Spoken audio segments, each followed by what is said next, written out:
Student, test quiz में आपका स्वागत है। आज का लेक्चर है अवकलन का अनुप्रयोग, कक्षा 12वीं का है। ये भाग 2, इस पर एक लेक्चर हम दे चुके हैं जिसमें वेग त्वरण ज्ञात करना एवं चरों के मान में परिवर्तन, इसका हमने देखा था। नेक्स्ट हम देखते हैं वर्धमान और ह्रासमान फलन। वर्धमान एवं ह्रासमान। तो वर्धमान मतलब ऐसा है कि जो फलन क्या हो, बढ़े, लेकिन किसके सापेक्ष? जो फलन होता है उसमें दो चर होते हैं, एक स्वतंत्र चर और एक परतंत्र चर। तो यदि स्वतंत्र चर के बढ़ने पर परतंत्र चर का मान भी बढ़े तब उसको वर्धमान फलन कहते हैं। जैसे हम उसका ग्राफ बनाएंगे तो इस प्रकार का कोई फलन ऐसे है, एक से बढ़ रहा है तो y भी बढ़ रहा है, एक से इधर बढ़ रहा है y इधर बढ़ रहा है, तो ये वर्धमान फलन है। लेकिन जैसे ऐसे यदि बनाएंगे तो एक से इधर जा रहा है, मतलब बढ़ रहा है एक से की वैल्यू, लेकिन y की वैल्यू कम हो रहा है, तो ये ह्रासमान फलन है। अब इसका कैलकुलेशन कैसे कर सकते हैं? इसका कैलकुलेशन करने के लिए हम देखते हैं, जैसे कोई फलन है उसका अवकलन, मतलब dy/dx। dy/dx का मतलब है y2 - y1 अपान x2 - x1। y के मान में परिवर्तन, जबकि x के मान में परिवर्तन दिया हुआ है। अब x का मान बढ़ेगा मतलब x2 - x1 धनात्मक है, तो y का मान भी बढ़ेगा तो y2 - y1 भी धनात्मक होगा, मतलब ये क्वांटिटी क्या हो जाएगा? धनात्मक, मतलब 0 से बड़ा है। तो दोनों एक साथ यदि बढ़ता है तो ये हो जाएगा वर्धमान। और यदि ये क्वांटिटी x का मान बढ़ेगा तो ये पॉजिटिव हो जाएगा, लेकिन y का मान कम हो जाएगा। y का मान कम होना मतलब y2 कम है y1 से, तो ये राशि ऋणात्मक हो जाएगी। तो पूरी राशि ऋणात्मक यानी लेस देन 0, उस समय ये ह्रासमान फलन होगा। ह्रासमान फलन उस समय ये होगा जब f' की वैल्यू लेस देन 0 होगा। और यदि y2 - y1, y का मान परिवर्तन ही नहीं हो रहा है, मतलब ऐसे 0 आ गया, तो ये अचर फलन है। y के मान में परिवर्तन नहीं हो रहा है, मतलब x में परिवर्तन हो रहा है लेकिन y में परिवर्तन नहीं हो रहा है। इस टाइप का ये अचर फलन है, न तो ये वर्धमान है न तो ह्रासमान है। इस प्रकार ये वर्धमान और ह्रासमान का समरी है। अब इसमें हम देखते हैं, कुछ कैलकुलेशन करके देखते हैं कि कैसे फलन दिया जाएगा, तो उसका वर्धमान और ह्रासमान के लिए चेक करना। जैसे हमको एक एग्जाम्पल लेते हैं, इसको अंतराल ज्ञात करना है कि कहाँ पर ये वर्धमान है कि कहाँ पर ह्रासमान है। जैसे एक फलन ले लेते हैं 6x² - 72x, 6x² - 72x + 1। तो ये x के 3 मानों के लिए धनात्मक वर्धमान है या ह्रासमान है, इसको देखना है हमको। इसके लिए इसमें ह्रासमान पूछा गया है, तो सबसे पहले इसका अवकलन ज्ञात करेंगे। जैसे फार्मूला लिखे थे, f' इक्वल टू हो जाएगा 12x - 72। अब ह्रासमान होने के लिए क्या होगा कि f' is less than 0, means 12x - 72 is less than 0। 72 को ट्रांसफर करेंगे तो 12x is less then 72, x is less then 72 अपान 12 और x इज लेस देन 6। तो x का मान जब 6 से छोटा है उस समय ये ह्रासमान है। तो इसको लिखेंगे अंतराल हो जाएगा -∞ से, छोटा मान है -∞ से 6 तक। ये विपरीत अंतराल है जिसमें 6 शामिल नहीं है। 6 से छोटे मानों के लिए क्या है? ह्रासमान है। इसी प्रकार वर्धमान के लिए लेते हैं, जैसे -3x² + 12x + 8। ये fx दिया हुआ है, इसको हमको चेक करना है किस अंतराल में ये वर्धमान है। तो f' इक्वल टू हो जाएगा -6x + 12। अब वर्धमान होने के लिए f' को ग्रेटर देन 0 होना चाहिए, means -6x + 12 is greater than 0। -6 को उधर ले जाएंगे तो 12 इज ग्रेटर देन 6x, या 6 को ट्रांसफर करेंगे तो 2 इज ग्रेटर देन x, या x इज लेस देन 2। तो इसका अंतराल हो गया, इससे छोटे मानों के लिए है तो -∞ से 2 तक के मानों के लिए ये क्या है? वर्धमान है। अब हम इसमें ज़्यादा घातों का पद देखते हैं। अभी सिर्फ हम क्वाड्रेटिक फंक्शन लिए थे जिसमें अधिकतम घात 2 था। इसमें ज़्यादा घात का कुछ फलन ले लेते हैं जहाँ पर हमको वर्धमान या ह्रासमान चेक करना है। तो देखिए आगे 2x³ minus 6x² minus 48x plus 17, 2x³ fx equal minus 6x² plus 48x and plus 17 minus 48x है प्लस 17, ऐसा क्वेश्चन दिया हुआ है। इसका वर्धमान या ह्रास मान का हमको अंतराल ज्ञात करना है। तो सबसे पहले अवकलन कर देते हैं। F dash x equal to 6x² हो जाएगा एंड ये हो जाएगा माइनस 12x और ये माइनस 48 हो जाएगा। इसमें से हम ये 0 हो जाएगा, 6 कॉमन ले लेते हैं तो x² माइनस 2x माइनस 24 ऐसे होगा। अब इसको फैक्टर करना है, ऐसी संख्या जिनको मल्टीप्लाई करने पर माइनस 24 आता हो और ऐड करने पर माइनस 2 आता हो। तो 12 एंड 6 8 जा होता है, सॉरी 6 8 जा 48 हो जाता है, 6 4 जा होता है 24 और 6 और 4 में 2 का डिफरेंस है। तो इसको एफ डेस एक्स लिखेंगे 6x² minus 6x plus 4x minus 24। तो f dash x equal to 6 x², x common ले लेते हैं दोनों में से तो x माइनस 6, इसमें प्लस 4 कॉमन ले लेते हैं तो x माइनस 6। अब पूरे में से x माइनस 6 कॉमन ले लेते हैं तो x minus 6 and x plus 4, ये एफ डेस एक्स की वैल्यू आया। अब हमको चेक करना है कि कहाँ पर ये वर्धमान है और कहाँ पर ह्रासमान है। इसको जानने के लिए हम एक संख्या रेखा बनाते हैं। जहाँ पर ये एफ डेस एक्स है, इससे एफ डेस एक्स का चिन्ह पता चलेगा। एफ डेस एक्स का चिन्ह इस लाइन में हम दर्शाएंगे। तो जहाँ पर ये 0 हो रहा है वहाँ पर हम बिंदु को पहले डिनोट कर लेते हैं।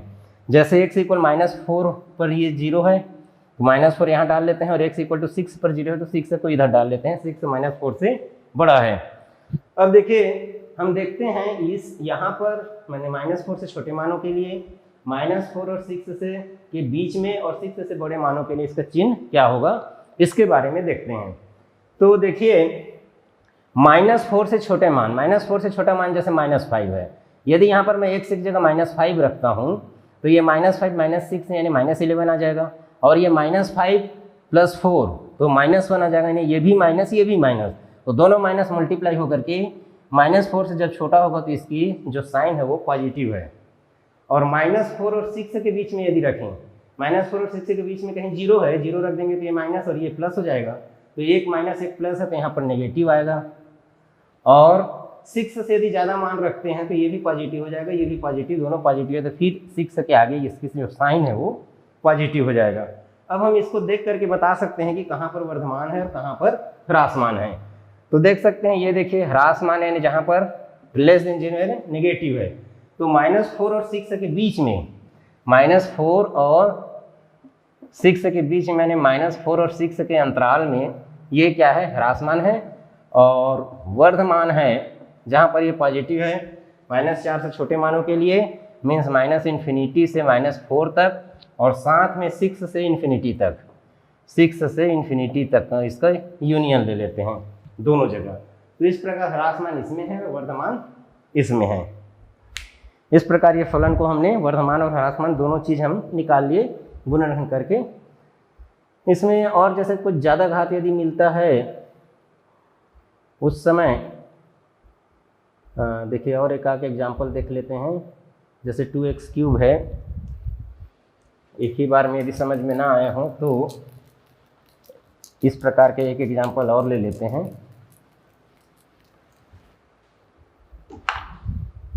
2x³ minus 3x² 2x³ minus 3x² minus 36x plus 7, ये fx की वैल्यू है। इसके लिए हमको वर्धमान और ह्रासमान का अंतराल ज्ञात करना है। तो ये हो जाएगा एफ डेस एक्स, अवकलन करेंगे तो ये 6x² माइनस ये 6x हो गया, 2 सामने आएगा तो ये 3 सामने आया, और -36। तो f dash x equal to 6 common लेंगे तो x² माइनस x माइनस 6, तो 2 नंबर जिनको गुणा करने पर -6 से जोड़ने पर -1 है तो -3 प्लस 2 आएगा। ये f dash x equal to x square minus 3x plus 2x minus 6, ये सब गुणनखंड आप 9th-10th में सीखे हैं, इसमें ज़्यादा दिक्कत नहीं होना चाहिए। x कॉमन लेंगे तो x माइनस 3, 2 कॉमन लेंगे तो x माइनस 3, फिर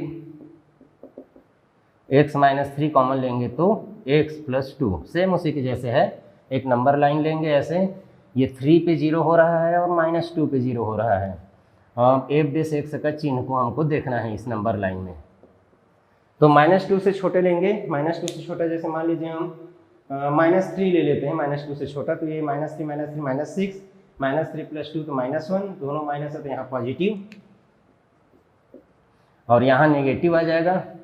माइनस 2 और 3 के बीच में 0 लेंगे तो ये नेगेटिव, ये पॉजिटिव, और यहाँ पर फिर से पॉजिटिव आ जाएगा जैसे पिछले बार था।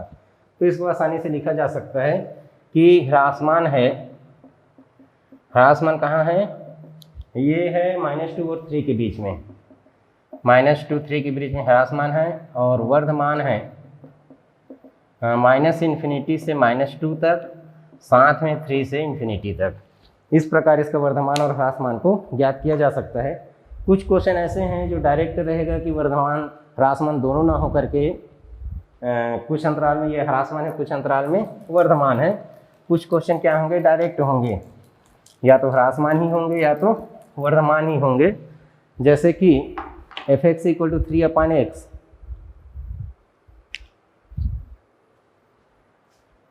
f(x) = 3/x + 7, ये पहला फलन है।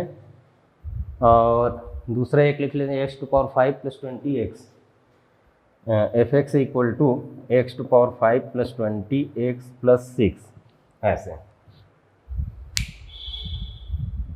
तो देखिए इसमें क्या है, अवकलन करते हैं f base x, f base x करेंगे तो x पावर -1 है तो माइनस सामने आएगा तो -3, और x पावर -2 यानी अपान में x², और ये तो 0 हो जाएगा। अब इसको आप देख सकते हो कि ये क्या है, हमेशा इसका चिन्ह ऋणात्मक होगा। वर्ग होने की वजह से x की जगह हम धन रखें कि ऋण रखें, ऋण 5 रखें, धन 5 रखें, कुछ भी रखें, ये धनात्मक हो जाएगा। ये धनात्मक हो जाएगा तो ऋण 3/x² is greater than 0, sorry less than 0 हो जाएगा। ये ऋण चिन्ह है तो means f base x is less than 0, मतलब जो f(x) है वो क्या है, हमेशा ह्रासमान है, ये हमेशा ह्रासमान फलन है। x का मान हम कुछ भी रखें, y की वैल्यू हमेशा कम होते जाएगा। इसमें देखते हैं f बेस x = 5x⁴ + 20 आ रहा है। अब यहाँ पर x⁴ यहाँ समघात होने की वजह से हमेशा ग्रेटर देन 0 होगा, तो 5 से उसको गुणा करेंगे और 28 करेंगे तो भी ग्रेटर देन 0 होगा। इस प्रकार f बेस x मतलब ग्रेटर देन 0 है, तो ये हमेशा क्या है, ये वर्धमान फलन है। कुछ फलन होते हैं वो डायरेक्ट वर्धमान या ह्रासमान डायरेक्ट हमको पता चल जाता है। कुछ और इसमें एग्जांपल लेते हैं, कुछ और एग्जांपल जो अलग टाइप का हो, जैसे x/log x, f(x) की जगह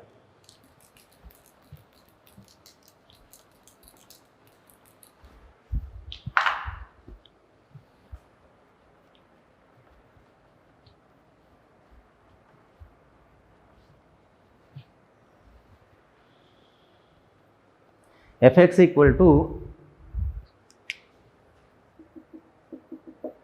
x/log x दिया हुआ है।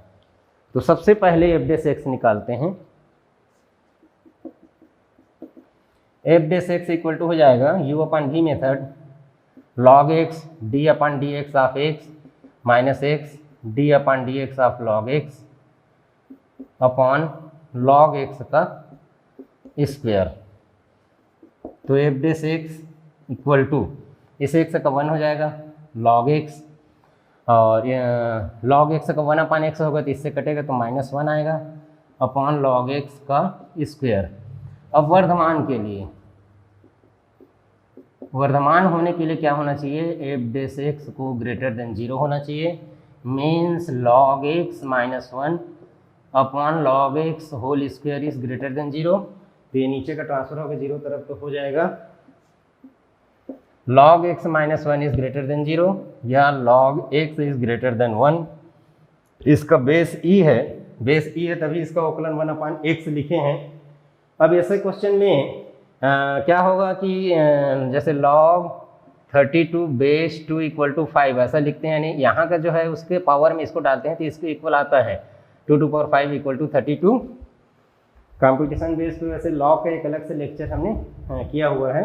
लॉग को पावर में करने का ये तरीका होता है, तो लॉग हटेगा तो ई की पावर में ये चला जाएगा, x is greater than e to power 1 means ई।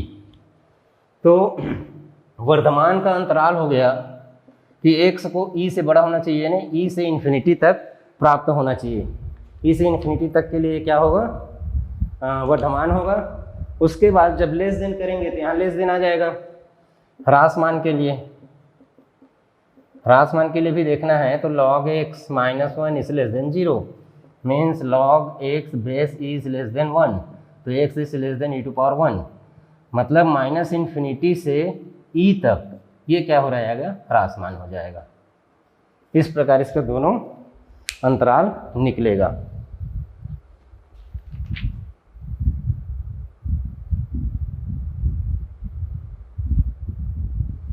जैसे f x equal to x plus sine x given है। अब इसमें क्या है कि उसका एफ डेस एक्स का चिन्ह जानने के लिए अलग अलग लॉजिक, पॉलिनोमियल था, एक्स का विभिन्न पावर था, हम नंबर लाइन में उसको ला करके निकालते थे। अब ट्रिग्नोमेट्रिक फंक्शन जैसे लॉगरिथमिक फंक्शन है तो इसका अलग तरीका हो गया। ट्रिग्नोमेट्रिक फंक्शन लेते हैं, f x equal to x plus sine x, ये वर्धमान है करके हमको बताना है, ये हमको बताना है कि ये वर्धमान है करके।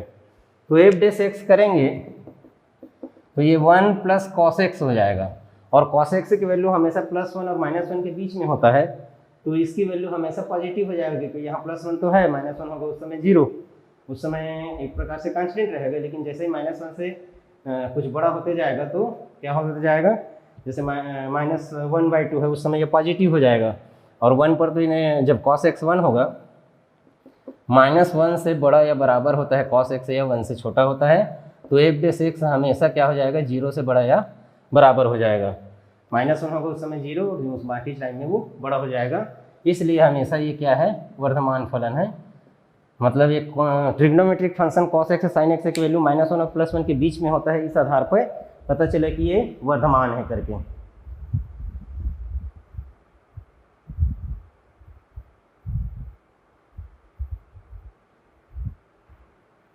इसमें हम अगला क्वेश्चन देखते हैं, f x equal to sine x minus cos x.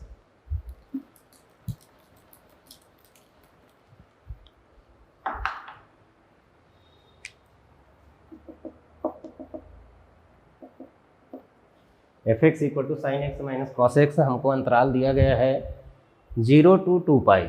इसमें ह्रासमान और वर्धमान के लिए देखना है, x बिलोंग्स टू 0 to 2 पाई, 0 से 2 पाई के लिए चेंज हो रहा है x की वैल्यू, तो ये वर्धमान होगा कि ह्रासमान हमको देखना है। तो यहाँ पर एफ डेस एक्स निकालते हैं, साइन एक्स का कॉस एक्स होगा, और कॉस एक्स का माइनस साइन एक्स होगा, तो ये प्लस साइन एक्स हो जाएगा। और वर्धमान होने के लिए f dash x is greater than 0 means cos x plus sine x is greater than 0। अब हम क्या करते हैं, इसमें साइन एक्स को उधर, कॉस एक्स को उधर ट्रांसफ़र कर देते हैं। Sign x is greater then minus cos x, फिर कॉस एक्स का भाग दे देंगे, तो tan x is greater then -1, 10x -1 से ग्रेटर होगा, ये अंतराल को हमको खोजना है। 10x -1 से कहाँ कहाँ बड़ा होता है। तो देखिए -1 से बड़ा, तो -1 से बड़ा यानी जहाँ पॉजिटिव होगा, और जहाँ पर नेगेटिव होगा लेकिन -1 से बड़ा होगा, जैसे -1/√3, -2/√3 तो नहीं आएगा, -1/√3 आएगा। -2/√3 तो इससे छोटा हो गया -1 से। तो देखिए, और हमको देखना है ये यहाँ से 0 to 2 पाई के लिए, तो प्रथम चतुर्थांश 0 to 90 या π/2 के लिए 10x पॉजिटिव होता है, तो -1 से बड़ा हुआ ये शामिल होगा। उसके बाद सेकंड चतुर्थांश में ये माइनस होता है, लेकिन 10 135 अंश या 10 3π/4 की वैल्यू जो है ये -1 होता है। इसके आगे और बढ़ेंगे, यदि हम 10 150 को लेते हैं, 10 150 लेंगे तो ये 30 के इक्वल होगा और ये हो जाएगा -1/√3। -1/√3 होगा तो इसके जो न्यूमेरिकल वैल्यू है 1 से छोटा होगा, लेकिन माइनस के कारण इससे ये -1 से बड़ा हो जाएगा। तो ये शामिल नहीं होगा 135 अंश तक प्रथम चतुर्थांश का पूरा और द्वितीय चतुर्थांश का 135 यानी 3π/4 तक का वैल्यू क्या होगा, इसमें शामिल होगा। तो इसका जो पहला भाग है वर्धमान होने का वो यहाँ पर है। पहला 0 से लेकर के 3π/4 ये अंतराल आया। अब आगे हम और देखते हैं तृतीय चतुर्थांश। तृतीय चतुर्थांश में 10x फिर से धनात्मक हो जाता है। ASTC रूल वैसे 11वीं में पढ़े होंगे। तृतीय चतुर्थांश में मतलब पाई से आगे फिर धनात्मक हो जाता है और 3π/2 तक 3π/2 तक ये आगे हो जाता है 10x की वैल्यू। तो चतुर्थ चतुर्थांश में तो 10 माइनस में होता है, चतुर्थ चतुर्थांश में 10 माइनस में होता है और ये 3π/4 से तृतीय चतुर्थांश जैसे बोल रहे हैं -1 से बड़ा, प्लस माइनस चेंज होता है। तो पाई के आगे फिर से ये धनात्मक हो जाएगा 10x, तो -1 से बड़ा होगा। और उसके बाद चतुर्थ चतुर्थांश में जो 135 अंश का मान है, 135 अंश के करस्पॉन्डिंग वैल्यू है 2π - 3π/4 मीन्स 5π/4। 5π/4 के आगे ये फिर से क्या हो जाएगा, इसकी वैल्यू -1 से इस प्रकार वैल्यू इसका चेंज होगा, -1 से छोटा रहेगा, -1 से बड़ा वैल्यू इसका। तृतीय चतुर्थांश में फिर से थोड़ा वो करते हैं, तृतीय चतुर्थांश, उसके बाद चतुर्थ चतुर्थांश में माइनस है और उसके बाद चतुर्थ चतुर्थांश में माइनस है। तो -1 से बड़ा किस समय होगा इसको देखते हैं। जैसे हम 270 के आगे देखते हैं, 270 के आगे जो कोण है 315 आता है, 7π/4। ये 3π/4 नहीं बल्कि π/4 माइनस करते हैं इससे, 7π/4 315 पर ये क्या होता है, फिर से -1 होता है, तो उसके आगे ये प्राप्त होगा। 7π/4 शामिल इसमें नहीं होगा, लेकिन उसके आगे का होगा। तो इस प्रकार हम कह सकते हैं कि ये यूनियन में आएगा और 3π/4 तक आएगा, उसके बाद नहीं आएगा। तो पाई के आगे ये 7π/4 तक आएगा, पाई के आगे पाई से लेकर के 3π/2, उसके बाद 7π/4 से 2π तक। इस प्रकार इसका वर्धमान का होगा और जो बच गया वहाँ पर ही नेगेटिव होगा, 3π/4 से पाई तक और उसके बाद इधर बीच में बच गया 3π/2 से 7π/4। इस प्रकार ये दोनों जगह क्या होगा, ये नेगेटिव होगा, ह्रासमान होगा, इसका जस्ट उल्टा। इस प्रकार इसका कैलकुलेशन हम किए हैं। आगे और कुछ क्वेश्चन देखते हैं।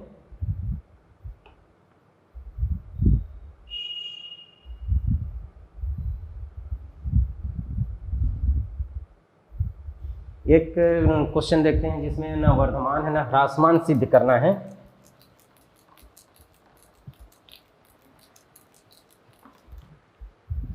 जैसे f(x) = x² - x + 1, f(x) = x² - x + 1, ये 0 1 में ना तो ह्रासमान है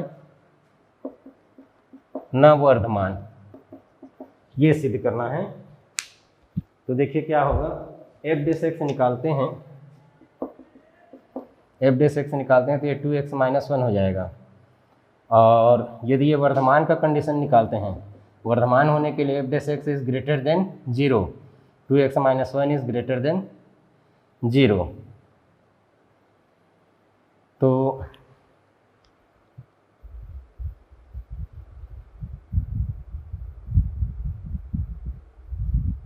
x square minus x plus 1, तो ये 2x माइनस 1 हो गया, एफ डे से ग्रेटर देन 0, तो 2x इज ग्रेटर देन, तो x इज ग्रेटर देन 1/2।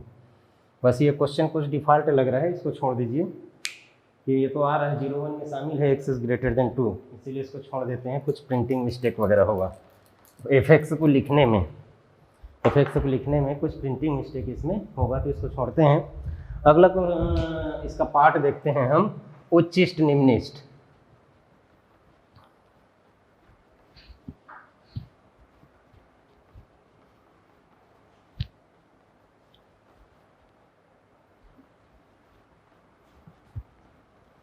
अगला पार्ट देखते हैं उच्चिष्ट निम्निष्ट का।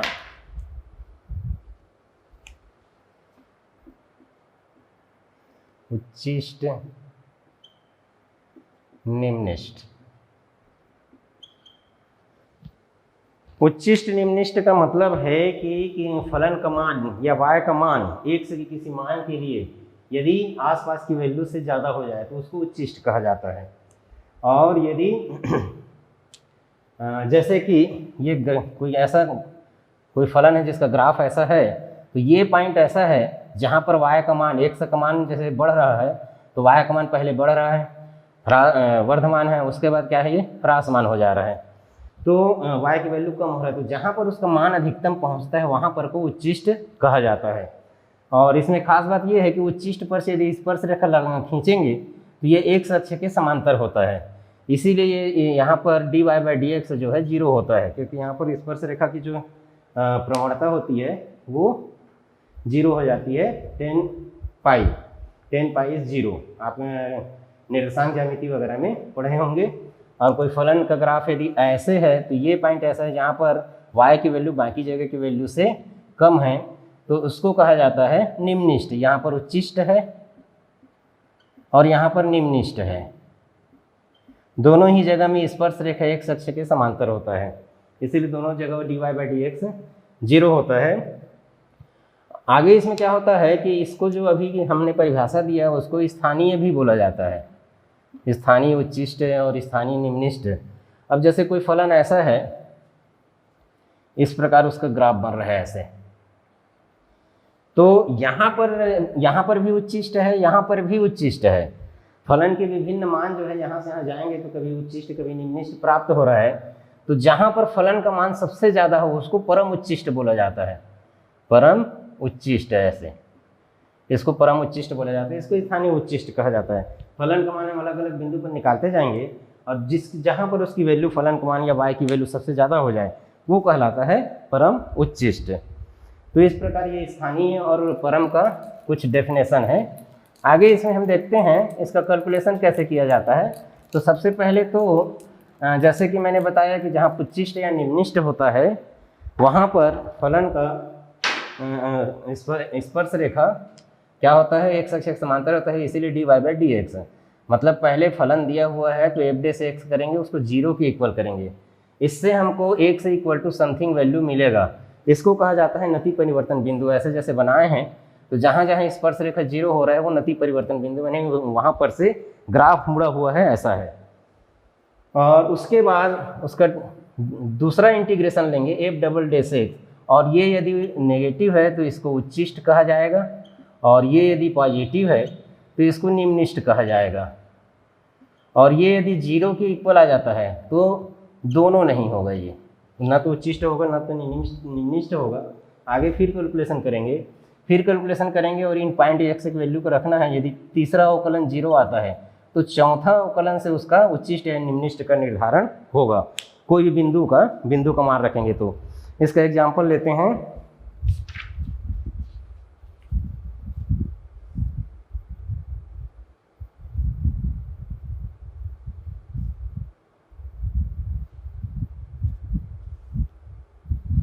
देखिए f x equal to sine x plus cos x का उच्चिष्ट मान हमको ज्ञात करना है।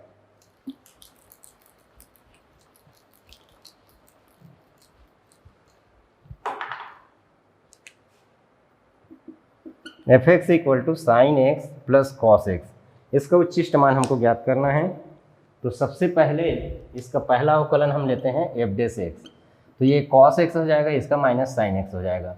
और इसको जीरो के इक्वल कर देते हैं, F dash x equal zero, means cos X minus sine X equal zero, तो साइन उधर जाएगा तो cos X equal to sine X, और उसके बाद आ जाएगा tan X equal to one.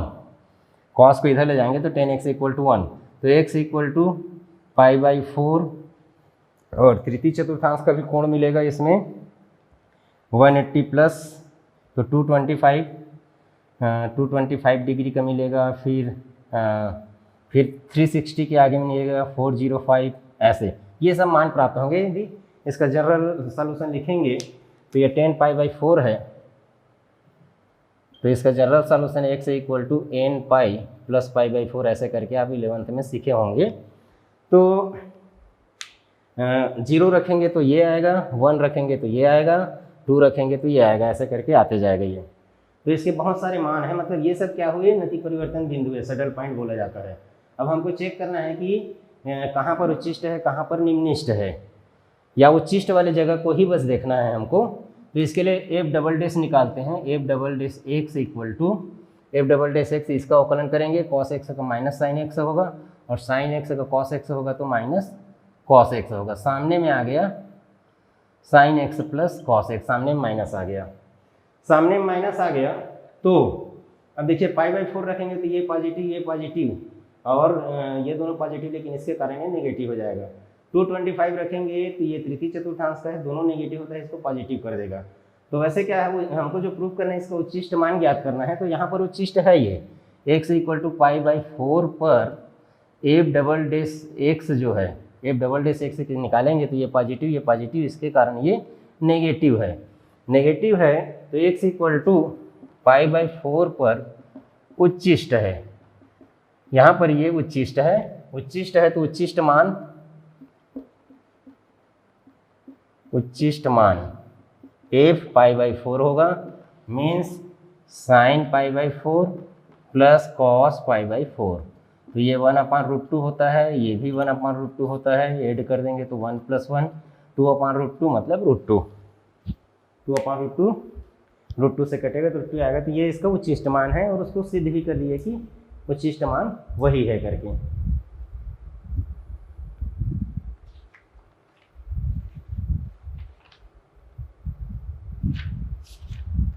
देखिए और कुछ क्वेश्चन इसका ले लेते हैं, बहुपद का।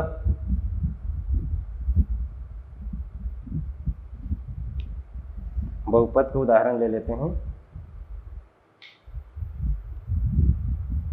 जैसे त्रिघात समीकरण ले लेते हैं, x³ - 2x² + x + 6।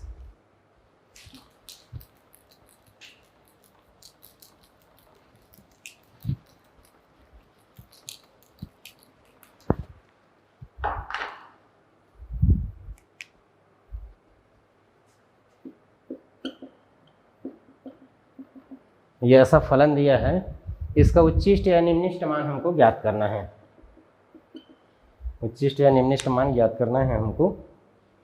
तो एफ डैश एक्स निकालते हैं, 3x² - 4x + 1, तो इसको 0 के इक्वल करते हैं, एफ डैश एक्स इक्वल 0, तो 3x² - 4x + 1 = 0। तो दो नंबर जिनको गुणा करने पर 3 और ऐड करने पर -4 हो तो -3 - 1 आएगा, 3x² - 3x - x + 1 = 0। तो 3x कॉमन लेंगे तो x - 1, -1 कॉमन लेंगे तो x - 1, फिर x - 1 कॉमन लेंगे तो 3x - 1। इस प्रकार इसका नति परिवर्तन बिंदु इससे x = 1 और इससे x = 1/3 प्राप्त होगा। अब हम इसका एफ डबल डैश एक्स निकालते हैं, द्वितीय अवकलन, तो ये 6x - 4 हो जाएगा, 6x - 4, और एफ डबल डैश का मान 1 पर निकालते हैं, 1 पर निकालेंगे तो ये 6 - 4 = 2 > 0 है, तो यहाँ पर ये निम्निष्ठ हो गया, ग्रेटर देन 0 होने की वजह से। और निम्निष्ठ मान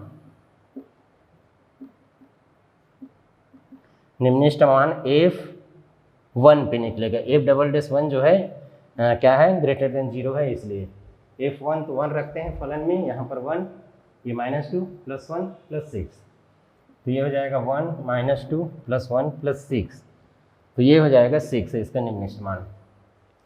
फिर एफ डबल डैश मान का मान को हम देखते हैं 1/3 पर, तो 6 इंटू इसमें रखना है आपकी बार, 6 इंटू 1/3 माइनस 4, तो 2 माइनस 4 इक्वल टू -2, ये लेस देन 0 हो गया।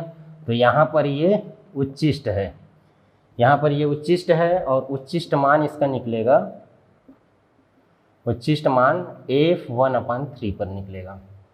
तो ये हो जाएगा 1/3 का क्यूब -2 इंटू 1/3 का स्क्वायर प्लस 1/3 प्लस 6, तो 1/27 माइनस 2/9 प्लस 1/3 प्लस 6, तो 27 इसका एलसीएम हो जाएगा। 27 है तो यहाँ 1 आएगा, 9 से 3 टाइम्स डिवाइड होगा तो यहाँ -6 आएगा, 3 से 9 टाइम्स होगा तो यहाँ +9 आएगा, और यहाँ 27 इंटू 6 आएगा। 27 इंटू 6 6 7 जा 42 एंड ये 12 एंड 16 ऐसे। तो अब इसको कैलकुलेट करें तो ये 10 हो गया, 10 में 6 गया तो 4 उसमें जोड़ेंगे तो आ जाएगा 166/27। तो ये इसका क्या हुआ, उच्चिष्ट वैल्यू हुआ।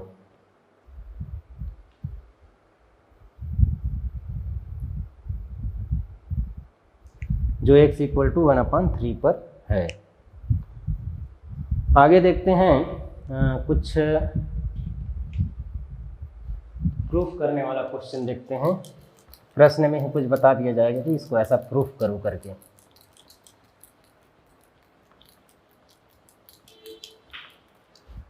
अवकलन करने के विभिन्न तरीके बताए हैं, उसके आधार पर जैसे 1/x टू पावर x का उच्चिष्ट मान e टू पावर 1/x है, 1/x टू पावर x का उच्चिष्ट मान e टू पावर 1/e है। e टू पावर ऐसा प्रूफ करना है, मैंने पहले से बता दिया कि उच्चिष्ट इतना हमको लाना है। तो यहाँ पर देखिए, यहाँ पर हम ले लेते हैं इसको y इक्वल टू, क्योंकि हमको log लेना पड़ेगा तो f(x) नहीं ले रहे हैं, 1/x टू पावर x, तो log ले लेते हैं। ऐसा वाला अवकलन हमने बताया है, log 1/x to power x, तो ये x सामने आ जाएगा, log 1/x, तो log y equal to x, इसको लिख सकते हैं log 1 minus log x, log a/b इक्वल log a minus log b, और log 1 0 होता है, कई बार उसमें भी बताए हैं डिफ्रेंसिएशन करते समय ये 0 होता है, तो log y equal to -x log x आ गया। अब इसका अवकलन करते हैं तो अस्पष्ट फलन यानी y का होगा तो 1/log y का 1/y, और y का किए हैं इसलिए dy/dx इक्वल टू, इसे x करेंगे तो -log x, और log x करेंगे तो x कांस्टेंट 1/x। अब dy/dx को 0 कर देते हैं। यहाँ उच्चिष्ट बोला है तो उच्चिष्ट के लिए इस समीकरण का फिर उपयोग करेंगे हम, या कर ही लेते हैं।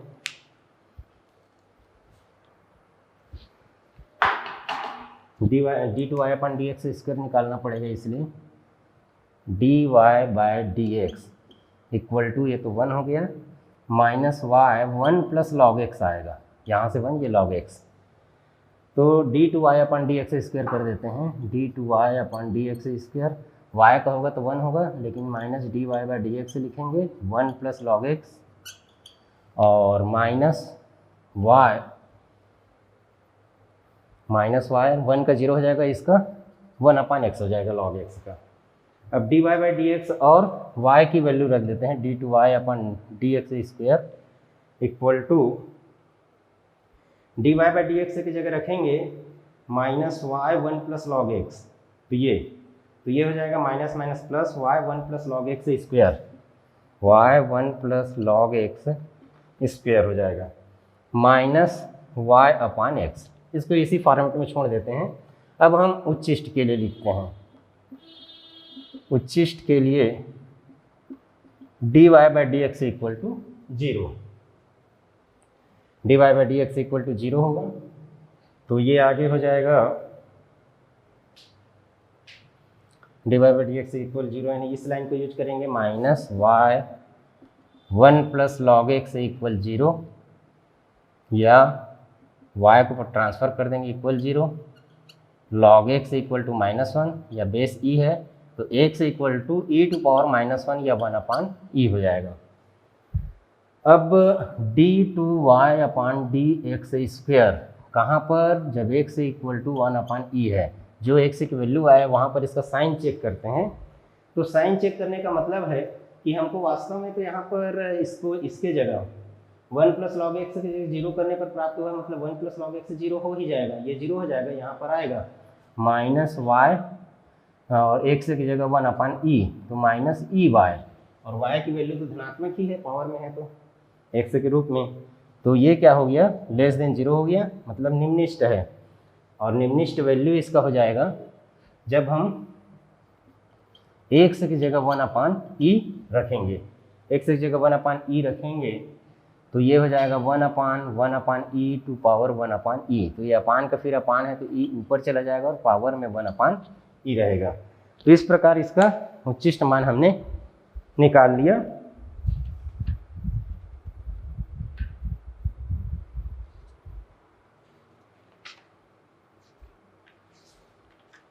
अब इसमें कुछ अन्य एप्लीकेशन देखते हैं हम।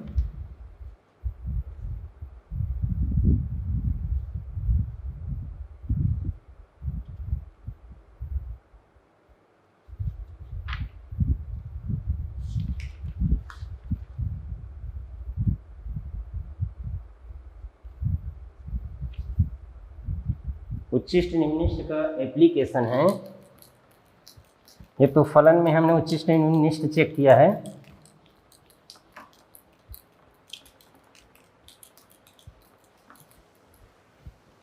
देखिए यहाँ प्रश्न दिया हुआ है, सिद्ध कीजिए दिए गए वृत्त में खींचे गए सभी आयत में वर्ग का क्षेत्रफल उच्चिष्ट होता है। दिए गए वृत्त यानी वृत्त की त्रिज्या फिक्स है, में खींचे गए आयत में वर्ग का क्षेत्रफल अधिकतम होता है। तो देखिए यहाँ पर क्या है, क्वेश्चन का मतलब समझने के लिए ऐसा है कि एक वृत्त है, इसकी त्रिज्या फिक्स है, इसके अंदर में हम कई प्रकार का आयत बना देते हैं, ऐसे ऐसे ऐसे, यानी बहुत सारे आयत इसके अंदर में बनेंगे। प्रश्न ये बोल रहा है कि उस आयत का क्षेत्रफल अधिकतम होगा उस समय होगा जब वो वर्ग होगा। ये हमको सिद्ध करना है कि वृत्त के अंदर, अब हम एक आयत ले लेते हैं अकेले, ये तो समझने के लिए था, और इसके क्षेत्रफल को अधिकतम करेंगे, मतलब जिसके बारे में अधिकतम या न्यूनतम बोला जाएगा उसको क्या करेंगे हम फलन मान लेंगे। जैसे आयत है, इसका विकर्ण खींचा मैंने, इसके विकर्ण इसके केंद्र O पर से जाएगा, इसकी त्रिज्या मान लीजिए ये R है, या इसका व्यास को मान लीजिए, ये व्यास भी होगा वृत्त का, ये D है, और इसके किसी एक कोण को हम मान लेते हैं इसका क्षेत्रफल निकालने के लिए। देखिए इसमें इसके एक लंबाई को एक साथ चौड़ाई को y करके बनाया जा सकता है, लेकिन उसमें दो वेरिएबल आएगा, d तो कांस्टेंट है, तो हम यहाँ पर इसको थीटा मानते हैं, इसको यहाँ पर हम थीटा मानते हैं। थीटा मान करके बनाएंगे तो ये इजी होगा। तो देखिए अब मैं इसको ABCD लिख देता हूँ, आयत को ABCD लिख देता हूँ, तो इससे मैं इसकी लंबाई और चौड़ाई को निकाल सकता हूँ। ये थीटा है तो ये लंब है, AD/AC, लंब बटे कर्ण बराबर साइन थीटा होगा, तो AD = AC यानी D साइन थीटा। इसकी डायमीटर स्मॉल d मानिए, ABCD ये यूज हो रहा है तो स्मॉल d मान लेते हैं डायमीटर को, और इसकी लंबाई DC/AC करेंगे तो ये आधार बटे कर्ण है तो cos थीटा होगा, तो DC = D cos थीटा हो जाएगा। तो क्षेत्रफल जिसको उच्चिष्ट निम्निष्ट सिद्ध करना है, इसलिए उसको हम फलन मान लेते हैं, और वो थीटा का फलन होगा f थीटा। क्षेत्रफल f थीटा = लंबाई गुणित चौड़ाई, तो D cos theta × D sin theta. आगे अब इसमें उच्चिष्ट निम्निष्ट का हमको कैलकुलेशन करना है, तो इसको जितना ज़्यादा हो सके छोटा बना लेते हैं, क्योंकि इसको दो बार अवकलन करना है। तो ये हो जाएगा D² और 2 sin theta cos theta, sin 2 theta होता है, इसीलिए मैंने इसमें 2 का मल्टीप्लाई कर दिया और मैंने 2 का डिवाइड कर दिया।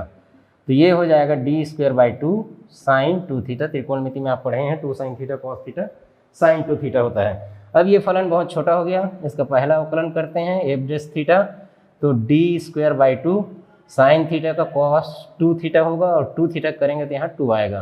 तो इस प्रकार d² cos 2 थीटा प्राप्त होगा। f" दूसरा अवकलन करेंगे तो ये d² ये माइनस साइन 2 थीटा हो जाएगा और 2 थीटा का फिर से 2 हो जाएगा, तो ये -2d² साइन 2 थीटा।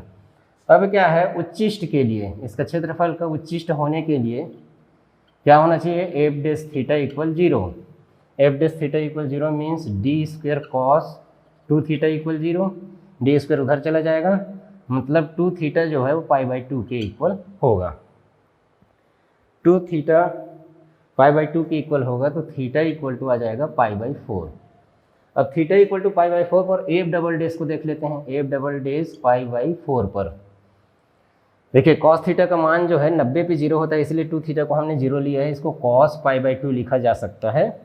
f' π/4 यहाँ पे रखते हैं तो -2d² साइन 2 इंटू π/4, तो 2 इंटू π/4 तो ये π/2 होगा, साइन π/2 की वैल्यू 1 होता है, तो ये -2d², तो ये <0 आ गया, इसलिए उच्चिष्ट सिद्ध हो गया कि अच्छा हाँ ये उच्चिष्ट करके तो सिद्ध हुआ, लेकिन हमको देखना है कि ये वर्ग है। अब आयत जो है वर्ग है, आयत जो है वर्ग है, तो यहाँ पर जो एंगल है वो क्या होना चाहिए, थीटा इक्वल निकला है उसके लिए π/4, ये 45 अंश है, ये 90 अंश है, ये भी 45 अंश है, तो इस प्रकार क्या हो जाएगा, ये दोनों भुजा बराबर हो जाएगा, ये 45 ये 90, तो ये भी 45 180 अंश है, इसलिए या इस भुजा को कैलकुलेशन कर लेते हैं कि दोनों भुजा लंबाई और चौड़ाई बराबर है। यहाँ पर रख देते हैं d साइन π/4 तो d/√2 और यहाँ हो जाएगा d cos π/4 तो d/√2, दोनों भुजा इसके बराबर हैं, अतः ये क्या है, वर्ग है। तो इसमें ये लेक्चर जो है एक प्रकार से यहाँ पर ख़त्म नहीं होता है, इसके और बहुत सारे उपयोग हैं। तो उच्चिष्ट निम्निष्ट का इस प्रकार का उपयोग और रोले और लाग्रांज प्रमेय को अगला लेक्चर में बताएंगे। धन्यवाद।